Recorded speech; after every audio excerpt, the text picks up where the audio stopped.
Okay, so we've all felt it, right? That background hum. Oh. This pressure that happiness is the main thing, like the goal we should all be aiming for. Absolutely. It's presented as the ultimate prize in life. Yeah, and then inevitably something happens, trouble at work, maybe a family thing gets complicated, or even just a friendship feels off. And suddenly that ideal of just constant bliss, it feels pretty far away, maybe even like a bit of a fantasy. Exactly, and you start to feel like, am I doing this wrong? Because life isn't just smooth sailing and, well, constant happiness. It's such a common feeling. We get these messages everywhere. Be happy, stay positive. So when challenges pop up, which let's face it, they always do. Always. It's easy to internalize that as like a personal failure, failing at life even. Mm-hmm. And that's where this deep dive gets really interesting. We've been looking at this perspective from School of Life, and they suggest this relentless chase for constant happiness. It might actually be setting us up for, well, double trouble. Double trouble, how so? Well, first you've got the actual problem, the setback, whatever it is. But then you feel miserable because you're not happy about the problem. Ah, right. That secondary layer of misery. You're unhappy about being unhappy. Precisely.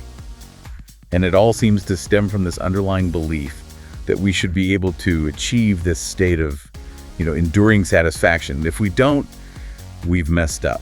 And that expectation really magnifies the difficulty, doesn't it? It turns a normal life challenge into proof that you're somehow inadequate. Or, ill-adjusted. Maybe even foolish, as the source puts it quite bluntly. Which feels pretty harsh when you're just trying to navigate life. It does. So, okay, if constant happiness is maybe not a realistic or even helpful goal, what's the alternative? How should we think about these struggles? Well, this is the core idea, the potential mindset shift. The source suggests reframing. We might not be able to just eliminate problems. Definitely not. But maybe we can change what they mean to us. Okay, change the meaning. Instead of seeing them as signs we're stupid or messing up. Yeah. What if, instead, they're signs of a life that's destined to be, and this is their phrase, interesting rather than calm? Interesting rather than calm. I like that. It takes the pressure off a bit. It does. Think about it, tackling a tough project, working through a relationship issue, even just dealing with your own anxieties.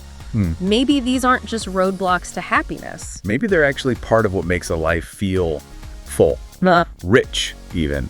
Opportunities for exploration and understanding. Exactly. For psychological understanding, for striving for growth. It's a trade-off, perhaps. You might get less pure, simple contentment day to day, but you gain more insight, more experience. Think about learning something really difficult. The process isn't always happy, right? It can be frustrating. Oh, definitely. But the skill you gain, the understanding that makes it incredibly interesting and deeply rewarding in the long run, that's a kind of success too, isn't it? Personal growth. Yeah, that makes sense. It's shifting the focus from the feeling to the journey, the learning, and it almost builds a kind of solidarity. Yeah. Well, the source talks about the often troubled ones, or the typically anxious ones, those of us who feel kind of drained by life sometimes. Right. And it suggests maybe we could find a new, rueful kind of pride in that. Like acknowledging, life feels complicated. I find clouds, even on sunny days sometimes. I make mistakes. I get thrown off course. Exactly. And instead of feeling ashamed, it's like, okay, that's part of my interesting life. It doesn't mean my life isn't valuable. It's a very honest perspective, accepting that for some people, maybe many people, life is just inherently complex. There will be setbacks. There will be regular distemper, as they put it. Yeah. We won't always make perfectly wise choices, but the key insight is that doesn't have to define the overall worth or richness of our existence. So the daily grind, the little frustrations, the inner critic, that stuff doesn't have to be the ultimate measure of whether we're living a good life. That seems to be their argument. Because for a lot of us, given our personalities, our histories, our circumstances, achieving happiness in any obvious way consistently, it might just not be in the cards. Well, that's okay. It can be. A good life, a successful life in terms of growth and meaning, can actually coexist with being fairly perturbed most days. Think about entrepreneurs who fail multiple times before succeeding. Those failures weren't happy moments. Not at all. But they were crucial learning experiences, part of an interesting journey that led to eventual success, that required resilience, a certain mindset. Right, it moves away from this impossible standard of a problem-free life towards something more human, engaging with the messiness. And they use that powerful thought experiment. picturing yourself on your deathbed looking back. Yeah, what do you see then?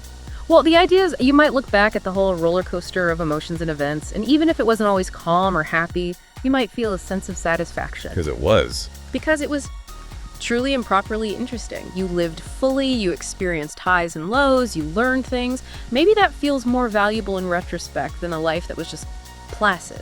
That contrast between calm and interesting is really stark when you put it like that. And from that perspective, looking back, those struggles, those anxieties, they might not look like failures anymore. They're just part of the story, chapters in the book. Exactly. Threads in the tapestry. The source suggests you might even find wisdom and compassion for your own journey through it all.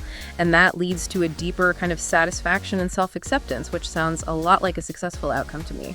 So maybe the real value, the real measure of success isn't just about maximizing pleasure or avoiding pain. But about engaging with life fully. The complexities, the chaos, all of it. An interesting life, one defined by challenges met, lessons learned, growth achieved. That could be a really valid, really fulfilling way to think about a life well lived. It's about adapting, learning, building that resilience that feels much more achievable and maybe ultimately more rewarding than chasing constant happiness. So the big takeaway isn't necessarily give up on happiness, but maybe shift the focus. Embrace the richness, the learning, the interest that comes from navigating a complex life. Right, which leaves a question for you listening, doesn't it? As you think about your own journey, your own strategies for growth, maybe consider your own roller coaster. What parts, looking back, even the difficult ones, might you eventually see with that wisdom and compassion? Yeah, and how could embracing the interesting in your life maybe take some of that pressure off needing to be happy all the time? Could it free you up to focus more on the growth, the learning, the sheer experience of it all? Finding value in the journey itself, maybe that's a key part of lasting success and fulfillment. Something to reflect on.